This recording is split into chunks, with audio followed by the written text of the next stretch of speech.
സ്വർണ്ണക്കൊളയിൽ ഒരുപാട് പ്രതികരണങ്ങൾ നടത്തി. പക്ഷേ ഇപ്പോൾ BJP-ക്കെതിരെ 1000 ആക്കുന്നുണ്ട്. അവർ പറയുന്നത് കോൺഗ്രസിനെ ഒളിച്ചത് ഇപ്പോഴും ഉണ്ട്. പോറ്റി എന്തിന് സോണിയാഗാന്ധിയെ കണ്ടുവന്നത് ഒരു വ്യക്തത വരുത്താൻ ഒരു കോൺഗ്രസ് നേതാവും തയ്യാറായിട്ടില്ല എന്ന്. അല്ല, ഞാൻ പറയാം. എന്നോടല്ലേ നിങ്ങൾ ചോദിക്കുന്നത്, അപ്പം ഞാൻ തന്നെ അങ്ങോട്ട് പറയാം. ഈ സ്വർണ്ണക്കൊള്ളയെക്കുറിച്ച് അത് കണ്ടെത്തുന്നതിന് വേണ്ടി എവിടെ പോയി, എങ്ങനെ പോയി എന്നതിനെക്കുറിച്ച് കണ്ടെത്തുന്നതിന് വേണ്ടിയാണ് സ്പെഷ്യൽ ഇൻവെസ്റ്റിഗേഷൻ ടീമിനെ വെച്ചിരിക്കുന്നത്.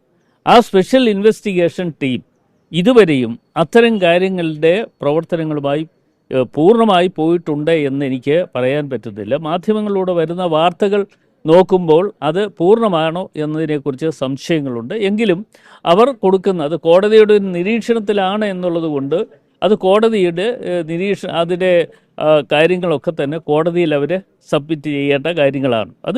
അവരും അത് ചുമതലകൾ ഏറ്റെടുത്തുകൊണ്ട് നടത്തപ്പെടേണ്ടതാണ്. താങ്കൾക്കെതിരെ അന്വേഷണം വന്നാൽ താങ്കൾ സഹകരിക്കും?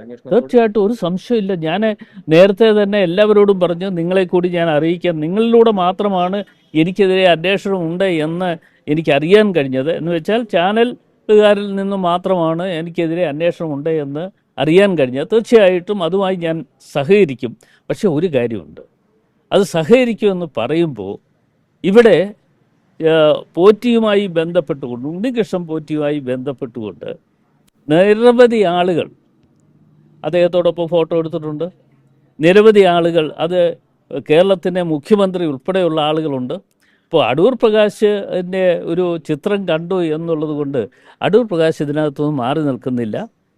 എനിക്ക് പറയാനുള്ള കാര്യങ്ങൾ SIT എന്നെ വിളിച്ചാൽ കൃത്യമായുള്ള കാര്യങ്ങൾ ഞാൻ അവിടെ പറയാം. അതിലൊരു സംശയം അല്ലല്ല, ഞാൻ അങ്ങനെ ഉത്തരം ഞാൻ പറഞ്ഞില്ല. നിങ്ങളത് വളച്ചൊടിക്കാൻ ശ്രമിക്കേണ്ട.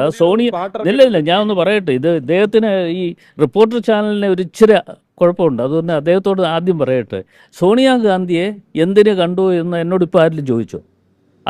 ഞാനല്ലല്ലോ പറയേണ്ടത്. അത് എനിക്ക് പറയാൻ പറ്റില്ല.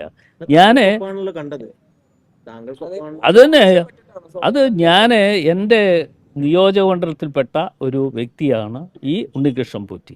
ആ ഉണ്ണികൃഷ്ണൻ പോറ്റി ആയി ബന്ധപ്പെട്ടുകൊണ്ട് ഇയാൾ കള്ളനാണെന്നോ കാട്ടുകള്ളനാണെന്നോ കൊള്ളക്കാരനാണെന്നോ അറിഞ്ഞുകൊണ്ടല്ല അയാൾ എന്നെ കാണുന്നതും പരിചയപ്പെട്ടതിന് ശേഷം അയാൾ ഇവിടെ ശബരിമലയിൽ അന്നദാനം നടത്തുന്നുണ്ട്. അതിൻ്റെ ഉദ്ഘാടനം നടത്താൻ എത്തണം എന്ന് എന്നോട് ആവശ്യപ്പെട്ടു.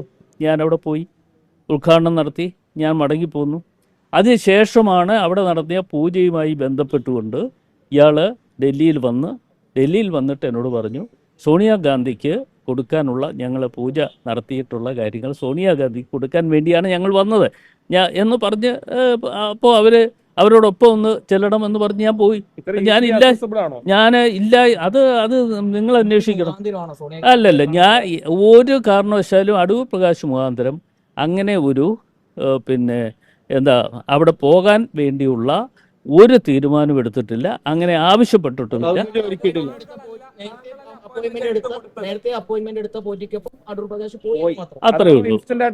അത്രേ ഉള്ളൂ. അല്ല, നിങ്ങൾ ആഗ്രഹിക്കുന്ന പോലെ സോണിയാഗാന്ധിയോടൊപ്പം ഞാൻ ഒരു കാര്യം ചോദിക്കട്ടെ. അല്ല, പ്ലാൻ ചെയ്തൊന്നുമല്ല. ഇയാള് അവിടെ വന്നിട്ടാണ് എന്നെ ഫോൺ ചെയ്തു എന്നോട് പറഞ്ഞു, ഇങ്ങനെ നാളെ അപ്പോയിൻമെൻ്റ് എനിക്ക് കിട്ടിയിട്ടുണ്ട്, അതുകൊണ്ട് സോണിയാഗാന്ധിയെ കാണാൻ പോകുന്നുണ്ട്. അപ്പോൾ MP എന്നുള്ള നിലയിൽ അങ്ങോട്ട് വരികയാണെങ്കിൽ നല്ലതാണ് എന്ന്. അതെ. സോണിയാഗാന്ധി പോലെ രാജ്യത്ത് ഏറ്റവും സുരക്ഷയുള്ള ഒരാളുടെ അടുത്ത് ഈ സ്ഥലം MP പോലും അറിയാതെ അവര് പെർമിഷൻ എടുക്കുന്നു, പിന്നീടാണ് താങ്കളെ കൂടെ വരുമോ എന്ന് ചോദിക്കുന്നത്. അതൊക്കെ എങ്ങനെയാണ്? അല്ല, ഞാൻ ഒരു കാര്യം പറയട്ടെ. സോണിയാഗാന്ധിയെ സംബന്ധിച്ചിടത്തോളം ദേശീയ അടിസ്ഥാനത്തിൽ അവിടെ ആരൊക്കെ വരുന്നു, എത്രയോ ആളുകൾ അവിടെ അപ്പോയിൻമെൻറ്റ് വാങ്ങി ഓരോ ദിവസവും സോണിയാഗാന്ധിയെ കാണുന്നുണ്ട്. സോണിയാഗാന്ധിയെ കാണുകയും സോണിയാഗാന്ധിയുടെ മുമ്പിൽ പോയി അവർ പറയാനുള്ള കാര്യങ്ങളൊക്കെ പറയുകയും ചെയ്യുന്ന